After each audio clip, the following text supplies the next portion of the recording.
নমস্কার।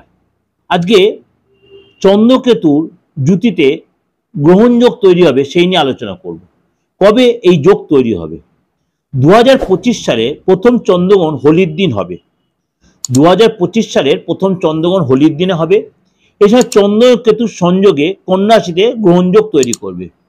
যারা কোনো রাশির জন্য একটু সতর্ক হতে হবে এবং কোনো রাশির জন্য কিন্তু আবার সময়টা ভালোও হবে।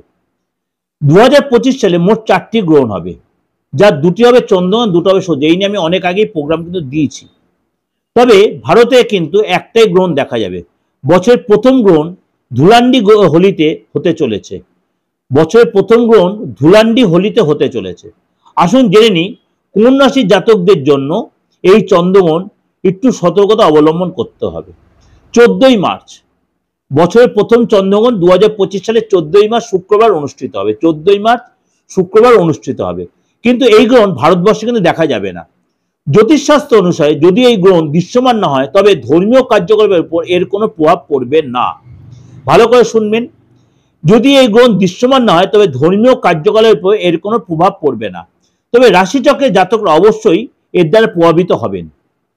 চন্দ্রগ্রহণ 2025 সালের 14ই মার্চ ভারতীয় সময় সকাল 9:29 শুরু হবে। ভারতীয় সময় সকাল 9:29 শুরু হবে এবং বিকেল 3:29 পর্যন্ত এই গ্রহণকাল থাকবে। এই সময় কিন্তু চন্দ্র কন্যা রাশিতে এবং উত্তরা ফাল্গুনী নক্ষত্রে থাকবে। এই সময় চন্দ্র কন্যা রাশিতে এবং উত্তরা ফাল্গুনী নক্ষত্রে থাকবে।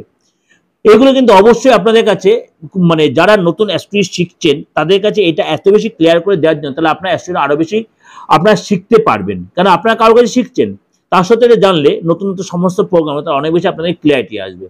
কেতু ইতিমধ্যে কন্যা রাশিতে উপস্থিত থাকবে বা রয়েছেন। এমন পরিস্থিতি কন্যা রাশিতে চন্দ্র কেতু সংযোগ হবে, যা গ্রহণযোগ তৈরি করবে। গ্রহণযোগ মানসিক চাপ বাড়াবে এবং বিভিন্ন ধরনের সমস্যা আপনার ক্ষেত্রে দেখা দেবে। গ্রহণের সময় সকলের সতর্ক থাকা অবশ্যই প্রয়োজন। এই সময় কিন্তু আপনার নির্দিষ্ট রাশিচক্র এবং নক্ষত্রপুঞ্জে জন্মগ্রহণকারী ব্যক্তিদের অতিরিক্ত সতর্কতা অবলম্বন করা প্রয়োজন, কারণ গ্রহণের প্রভাব আপনাদের ক্ষেত্রে কিন্তু অবশ্যই বিস্তার করবে। সুতরাং আপনাদের প্রত্যেকের ক্ষেত্রেই বলবো এই গ্রহণের সময় একটু সতর্ক, যদিও ভারতবর্ষের দৃশ্যমান তাও সত্ত্বেও বলবো অবশ্যই সতর্কতা অবলম্বন করবেন।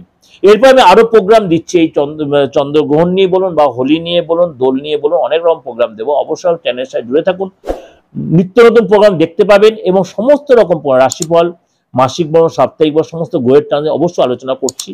ভালো থাকবেন। ভালো লাগলে অবশ্যই লাইক করে সাবস্ক্রাইব করে নোটিফিকেশনটা অন করে যতভাবে লোকে শেয়ার করেন। যোগাযোগ করতে হলে অবশ্যই বুকে নিয়ে ফোন করে নেবেন। বয়সের কোনো উদ্দেশ্য মানে ডেট অফ বার্থ না থাকলে আপনি যোগাযোগ করতে, আপনি দেশের যে কোনো প্রান্ত থেকে অনলাইনে বলুন অফলাইনে বলুন। নমস্কার, ভালো থাকুন।